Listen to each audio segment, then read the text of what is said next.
Senang sekali bisa jumpa melalui pelayanan gerakan membaca Alkitab dalam 365 hari dari YouTube Gomim Bukit Moria Rike. Jadikanlah firman Tuhan sebagai pelita yang menerangi jalan hidup ini. Dan karena itu saat ini kita akan membaca firman Tuhan dari Alkitab. Sebelum itu mari berdoa. Ya Bapa, oleh pertolongan-Mu lah kami akan membaca firman-Mu dari Alkitab saat ini. Biar ada kuasa Allah bekerja melalui hamba-Mu dan semua yang mengikuti bacaan firman-Mu saat ini. Dan ke dalam kuasa-Mu hamba serahkan. Dalam nama Tuhan Yesus. Haleluya. Amin. Kita ada di hari ke-22 di gerakan membaca Alkitab dalam 365 hari. Yang akan dibaca dari Keluaran pasal 14 sampai pasal 16. Begini dikatakan, berfirmanlah Tuhan kepada Musa demikian, katakanlah kepada orang Israel, supaya mereka balik kembali dan berkemah di depan Pihahirot antara Migdol dan laut, tepat di depan Baal Zephon berkemahlah kamu di tepi laut. Maka Firaun akan berkata tentang orang Israel, mereka telah sesat di negeri ini, padang gurun telah mengurung mereka. Aku akan mengeraskan hati Firaun sehingga ia mengejar mereka, dan terhadap Firaun dan seluruh pasukannya aku akan menyatakan kemuliaanku, sehingga orang Mesir mengetahui bahwa akulah Tuhan. Lalu mereka berbuat demikian. Ketika diberitahukan kepada Raja Mesir bahwa bangsa itu telah lari, maka berubahlah hati Firaun dan pegawai-pegawainya terhadap bangsa itu, dan berkatalah mereka, apakah yang telah kita perbuat ini, bahwa kita membiarkan orang Israel pergi dari perbudakan kita. Kemudian ia memasang keretanya dan membawa rakyatnya serta. Ia membawa 600 kereta yang terpilih, ya segala kereta Mesir, masing-masing lengkap dengan perwiranya. Demikianlah Tuhan mengeraskan hati Firaun, raja Mesir itu, sehingga ia mengejar orang Israel. Tetapi orang Israel berjalan terus dipimpin oleh tangan yang dinaikkan. Adapun orang Mesir, segala kuda dan kereta Firaun, orang-orang berkuda dan pasukannya mengejar mereka dan mencapai mereka pada waktu mereka berkemah di tepi laut, dekat Pihahirot di depan Baal Zephon. Ketika Firaun telah dekat, orang Israel menoleh, maka tampaklah orang Mesir bergerak menyusul mereka, lalu sangat ketakutanlah orang Israel dan mereka berseru-seru kepada Tuhan. Dan mereka berkata kepada Musa, apakah karena tidak ada kuburan di Mesir, maka engkau membawa kami untuk mati di padang gurun ini? Apakah yang kau perbuat ini terhadap kami dengan membawa kami keluar dari Mesir? Bukankah ini telah kami katakan kepadamu di Mesir, janganlah mengganggu kami dan biarlah kami bekerja pada orang Mesir, sebab lebih baik bagi kami untuk bekerja pada orang Mesir daripada mati di padang gurun ini. Tetapi berkatalah Musa kepada bangsa itu, janganlah takut, berdirilah tetap dan lihatlah keselamatan dari Tuhan yang akan diberikannya hari ini kepadamu. Sebab orang Mesir yang kamu lihat hari ini tidak akan kamu lihat lagi untuk selama-lamanya. Tuhan akan berperang untuk kamu dan kamu akan diam saja. Berfirmanlah Tuhan kepada Musa, mengapakah engkau berseru-seru demikian kepadaku? Katakanlah kepada orang Israel supaya mereka berangkat. Dan engkau angkatlah tongkatmu dan ulurkanlah tanganmu ke atas laut dan belahlah airnya sehingga orang Israel akan berjalan dari tengah-tengah laut di tempat kering. Tetapi sungguh aku akan mengeraskan hati orang Mesir supaya mereka menyusul orang Israel, dan terhadap Firaun dan seluruh pasukannya, keretanya dan orangnya yang berkuda, aku akan menyatakan kemuliaanku. Maka orang Mesir akan mengetahui bahwa akulah Tuhan apabila aku memperlihatkan kemuliaanku terhadap Firaun, keretanya dan orangnya yang berkuda. Kemudian bergeraklah malaikat Allah yang tadinya berjalan di depan tentara Israel, lalu berjalan di belakang mereka, dan tiang awan itu bergerak dari depan mereka, lalu berdiri di belakang mereka. Demikianlah tiang itu berdiri di antara tentara orang Mesir dan tentara orang Israel.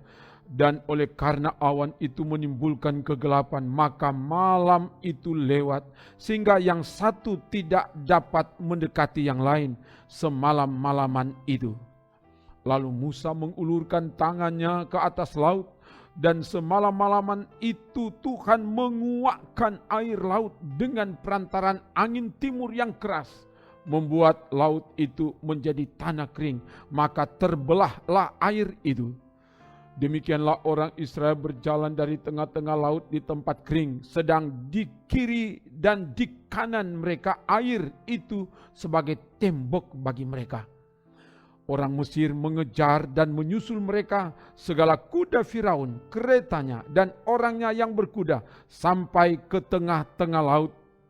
Dan pada waktu jaga pagi, Tuhan yang di dalam tiang api dan awan itu memandang kepada tentara orang Mesir, lalu dikacaukannya tentara orang Mesir itu. Ia membuat roda keretanya berjalan miring dan maju dengan berat, sehingga orang Mesir berkata, marilah kita lari meninggalkan orang Israel, sebab Tuhanlah yang berperang untuk mereka melawan Mesir. Berfirmanlah Tuhan kepada Musa, ulurkanlah tanganmu ke atas laut, supaya air berbalik meliputi orang Mesir, meliputi kereta mereka dan orang mereka yang berkuda. Musa mengulurkan tangannya ke atas laut, maka menjelang pagi berbaliklah air laut ke tempatnya, sedang orang Mesir lari menuju air itu. Demikianlah Tuhan mencampakkan orang Mesir ke tengah-tengah laut. Berbaliklah segala air itu, lalu menutupi kereta dan orang berkuda dari seluruh pasukan Firaun yang telah menyusul orang Israel itu ke laut. Seorang pun tidak ada yang tinggal dari mereka. Tetapi orang Israel berjalan di tempat kering dari tengah-tengah laut, sedang di kiri dan di kanan mereka air itu sebagai tembok bagi mereka. Demikianlah pada hari itu Tuhan menyelamatkan orang Israel dari tangan orang Mesir, dan orang Israel melihat orang Mesir mati terhantar di pantai laut. Ketika dilihat oleh orang Israel betapa besarnya perbuatan yang dilakukan Tuhan terhadap orang Mesir, maka takutlah bangsa itu kepada Tuhan, dan mereka percaya kepada Tuhan dan kepada Musa hambanya itu.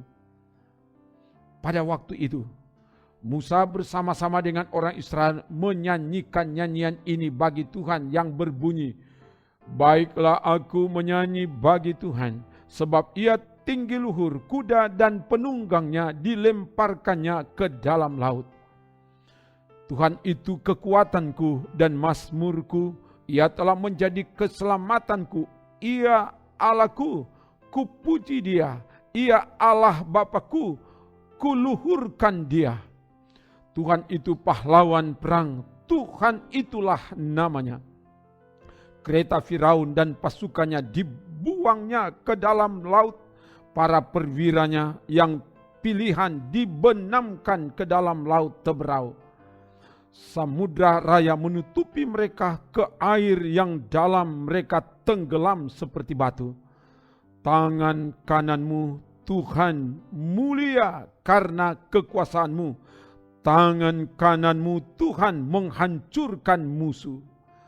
Dengan keluhuranmu yang besar, engkau meruntuhkan siapa yang bangkit menentang engkau. Engkau melepaskan api murkamu yang memakan mereka sebagai tunggul gandum. Karena nafas hidungmu, segala air naik bertimbun-timbun, segala aliran berdiri tegak seperti bendungan. Air bah membeku di tengah-tengah laut. Kata musuh, aku akan mengejar, akan mencapai mereka, akan membagi-bagi jarahan. Nafsuku akan kulampiaskan kepada mereka. Akan kuhunus pedangku, tanganku akan melenyapkan mereka.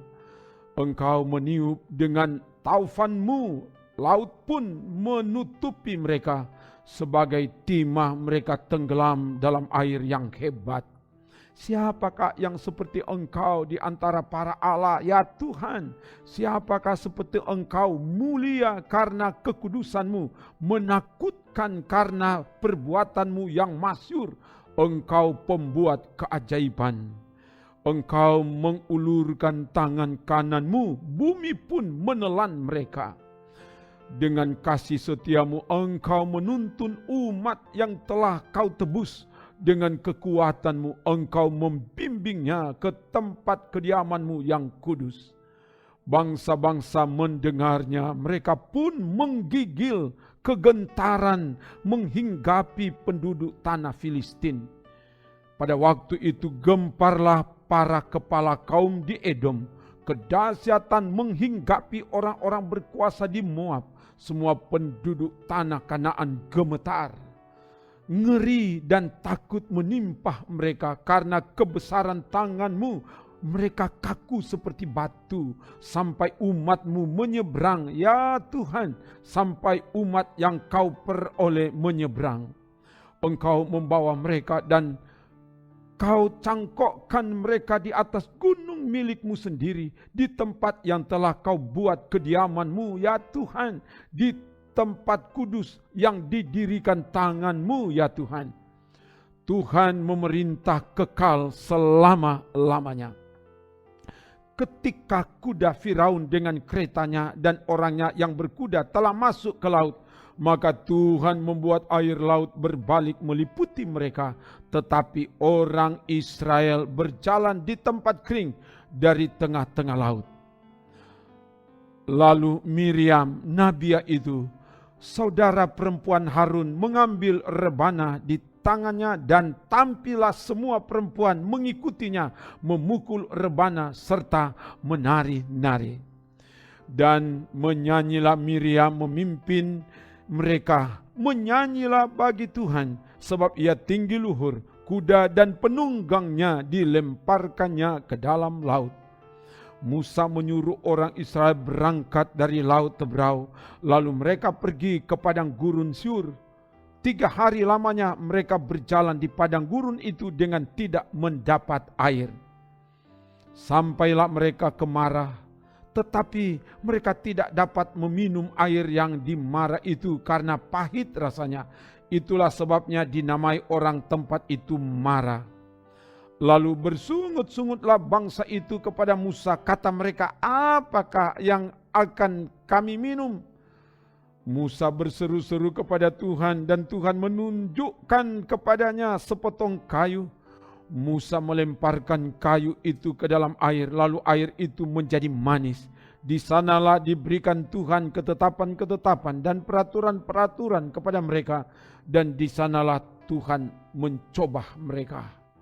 Firman-Nya, jika kamu sungguh-sungguh mendengarkan suara Tuhan Allahmu dan melakukan apa yang benar di matanya, dan memasang telingamu kepada perintah-perintahnya dan tetap mengikuti segala ketetapannya, maka aku tidak akan menimpakan kepadamu penyakit manapun yang telah kutimpakan kepada orang Mesir, sebab aku Tuhanlah yang menyembuhkan engkau. Sesudah itu sampailah mereka di Elim. Di sana ada 12 mata air dan 70 pohon korma. Lalu berkemahlah mereka di sana di tepi air itu. Setelah mereka berangkat dari Elim, tibalah segenap jamaah Israel di padang gurun Sin yang terletak di antara Elim dan Gunung Sinai. Pada hari yang ke-15 bulan yang kedua, sejak mereka keluar dari tanah Mesir. Di padang gurun itu bersungut-sungutlah segenap jamaah Israel kepada Musa dan Harun, dan berkata kepada mereka, kalau kami mati tadinya di tanah Mesir oleh tangan Tuhan ketika kami duduk menghadapi kuali berisi daging dan makan roti sampai kenyang. Sebab kamu membawa kami keluar ke padang gurun ini untuk membunuh seluruh jamaah ini dengan kelaparan. Lalu berfirmanlah Tuhan kepada Musa, sesungguhnya aku akan menurunkan dari langit hujan roti bagimu. Maka bangsa itu akan keluar dan memungut tiap-tiap hari sebanyak yang perlu untuk sehari, supaya mereka kucoba apakah mereka hidup menurut hukumku atau tidak. Dan pada hari yang ke-6, apabila mereka memasak yang di bawah mereka pulang, maka yang di bawah itu akan terdapat 2 kali lipat banyaknya dari apa yang dipungut mereka sehari-hari. Sesudah itu berkatalah Musa dan Harun kepada seluruh orang Israel, petang ini kamu akan mengetahui bahwa Tuhanlah yang telah membawa kamu keluar dari tanah Mesir. Dan besok pagi kamu melihat kemuliaan Tuhan, karena ia telah mendengar sungut-sungutmu kepadanya. Sebab apalah kami ini, maka kamu bersungut-sungut kepada kami. Lagi kata Musa, jika memang Tuhan yang memberi kamu makan daging pada waktu petang dan makan roti sampai kenyang pada waktu pagi, karena Tuhan telah mendengar sungut-sungutmu yang kamu sungut-sungutkan kepadanya, apalah kami ini, bukan kepada kami sungut-sungutmu itu, tetapi kepada Tuhan. Kata Musa kepada Harun, katakanlah kepada segenap jamaah Israel, marilah dekat ke hadapan Tuhan, sebab ia telah mendengar sungut-sungutmu. Dan sedang Harun berbicara kepada segenap jamaah Israel, mereka memalingkan mukanya ke arah padang gurun, maka tampaklah kemuliaan Tuhan dalam awan. Lalu berfirmanlah Tuhan kepada Musa, aku telah mendengar sungut-sungut orang Israel. Katakanlah kepada mereka, pada waktu senja kamu akan makan daging, dan pada waktu pagi kamu akan kenyang makan roti. Maka kamu akan mengetahui bahwa akulah Tuhan Allahmu. Pada waktu petang datanglah berduyun-duyun burung puyuh yang menutupi perkemahan itu. Dan pada waktu pagi terletaklah embun sekeliling perkemahan itu. Ketika embun itu telah menguap, tampaklah pada permukaan padang gurun sesuatu yang halus, sesuatu yang seperti sisik halus seperti embun beku di bumi. Ketika orang Israel melihatnya, berkatalah mereka seorang kepada yang lain, apakah ini? Sebab mereka tidak tahu apa itu. Tetapi Musa berkata kepada mereka, inilah roti yang diberikan Tuhan kepadamu menjadi makananmu. Beginilah perintah Tuhan, pungutlah itu tiap-tiap orang menurut keperluannya. Masing-masing kamu boleh mengambil untuk seisi kemahnya segomer seorang menurut jumlah jiwa. Demikianlah diperbuat orang Israel. Mereka mengumpulkan, ada yang banyak, ada yang sedikit. Ketika mereka menakarnya dengan gomer, maka orang yang mengumpulkan banyak tidak kelebihan, dan orang yang mengumpulkan sedikit tidak kekurangan. Tiap-tiap orang mengumpulkan menurut keperluannya.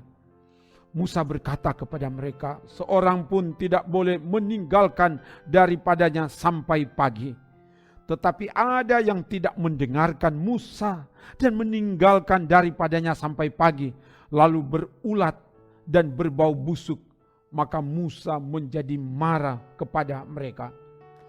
Setiap pagi mereka memungutnya tiap-tiap orang menurut keperluannya. Tetapi ketika matahari panas, cairlah itu. Dan pada hari yang ke-6 mereka memungut roti itu 2 kali lipat banyaknya, 2 gomer untuk tiap-tiap orang, dan datanglah semua pemimpin jamaah memberitahukannya kepada Musa. Lalu berkatalah Musa kepada mereka, inilah yang dimaksudkan Tuhan.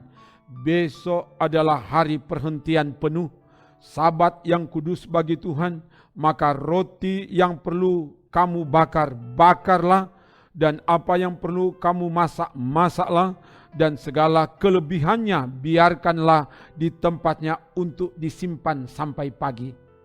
Mereka membiarkannya di tempatnya sampai keesokan harinya, seperti yang diperintahkan Musa, lalu tidaklah berbau busuk dan tidak ada ulat di dalamnya. Selanjutnya kata Musa, makanlah itu pada hari ini, sebab hari ini adalah Sabat untuk Tuhan. Pada hari ini tidaklah kamu mendapatnya di padang. 6 hari lamanya kamu memungutnya, tetapi pada hari yang ke-7 ada Sabat, maka roti itu tidak ada pada hari itu. Tetapi ketika pada hari ke-7 ada dari bangsa itu yang keluar memungutnya, tidaklah mereka mendapatnya. Sebab itu Tuhan berfirman kepada Musa, berapa lama lagi kamu menolak mengikuti segala perintahku dan hukumku? Perhatikanlah, Tuhan telah memberikan Sabat itu kepadamu. Itulah sebabnya pada hari ke-6 Ia memberikan kepadamu roti untuk 2 hari. Tinggallah kamu di tempatmu masing-masing. Seorang pun tidak boleh keluar dari tempatnya pada hari ke-7 itu. Lalu beristirahatlah bangsa itu pada hari ke-7. Umat Israel menyebutkan namanya mana. Warnanya putih seperti ketumbar dan rasanya seperti rasa kue madu. Musa berkata, beginilah perintah Tuhan.